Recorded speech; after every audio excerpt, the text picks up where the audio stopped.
లోటు బడ్జెట్లు, రెవెన్యూ లోటు అనే పదాలు తప్ప మిగులు బడ్జెట్టు, రాష్ట్రం కోసం ఇంత డబ్బులు ఉన్నాయి అన్నటువంటి పదం మనకేమైనా తెలుసా? గత 30-40 ఏళ్లలో ఎప్పుడు తెలియదు.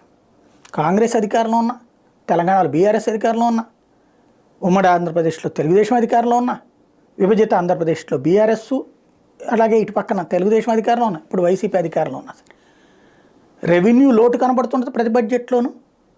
తెలంగాణలో అప్పుడు మిగులు బడ్జెట్ అన్నారు 100 కోట్లు, ఆ తర్వాత చూస్తే 1000 కోట్లు అనుకోండి మిగులు బడ్జెట్ అన్నారు, ఆ తర్వాత రోడ్డు బడ్జెట్టే, రెవెన్యూ లోటే. ఇక్కడ అంతే.